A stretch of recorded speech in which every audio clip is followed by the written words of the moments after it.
Hello दोस्तों।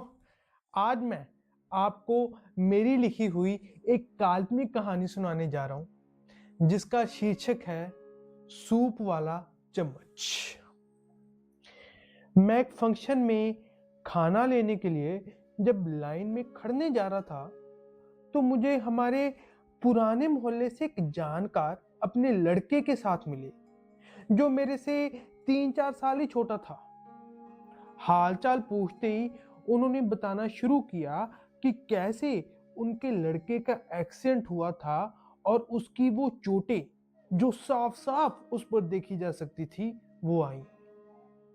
मैंने अपना सर हिलाया और कुछ सेकंड तक हम तीनों खामोश रहे क्योंकि शुरुआत में उस लड़के के साथ एक दूसरे का हाल पूछ के बात शुरू करने का जो विकल्प था वो खत्म हो चुका था।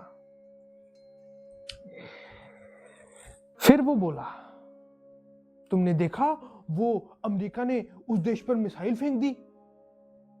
मैंने हल्की सी मुस्कान के साथ उसे कहा कि मैं आजकल न्यूज़ नहीं देख रहा। फिर तीनों ने वो नकली हंसी जो कुछ ना सूझने पर हंसी जाती है उसको पूरा करके अपने अपने रास्ते पर चलते बने।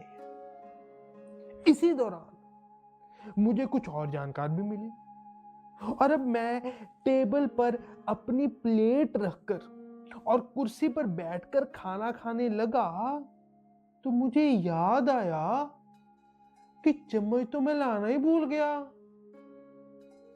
मैं इधर उधर देखने लगा तो कुछ दूरी पर बर्तन मांजती हुई औरत की मेरे पर नजर पड़ी तो उसने अपना इधर उधर भागते हुए लड़के को जो कि 4-5 साल का होगा उसे कहा कि मुझे चम्मच दे आए। उसने मुझे सूप वाला बड़ा चम्मच दे दिया। मैं उसी के साथ ही रोटी के साथ दाल खाने लग गया पर उस प्यारे से इधर उधर भागते बच्चे से मेरी नजरें दूर ही नहीं हो पा रही थी।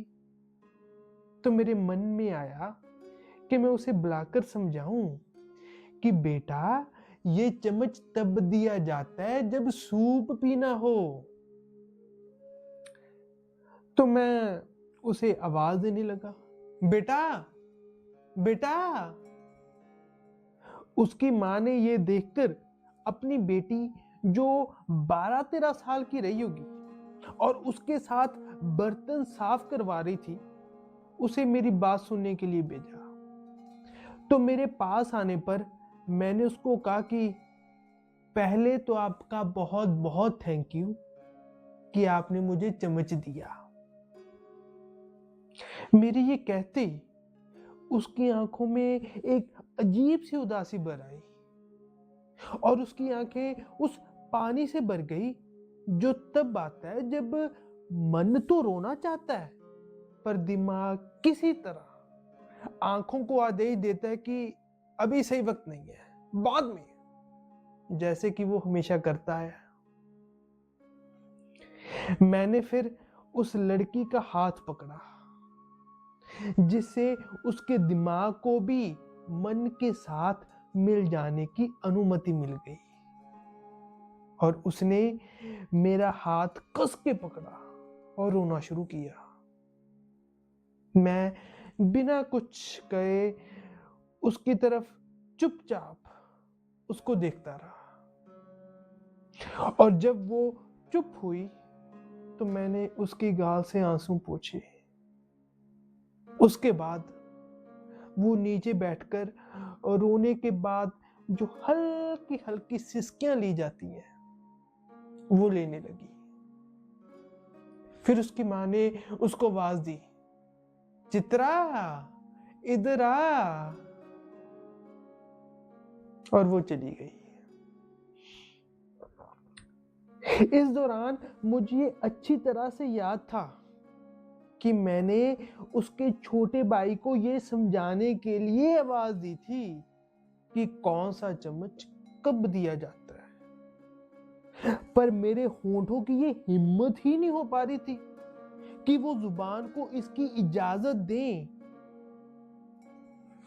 और मैं चुप रह गया। उस चुप रहने में और उस कुछ ना सिखा पाने में जिंदगी ने मुझे बहुत कुछ सिखा दिया। दोस्तों, ये थी मेरी रचना सूप वाला चम्मच। उम्मीद है आपको पसंद आई होगी। Thank you.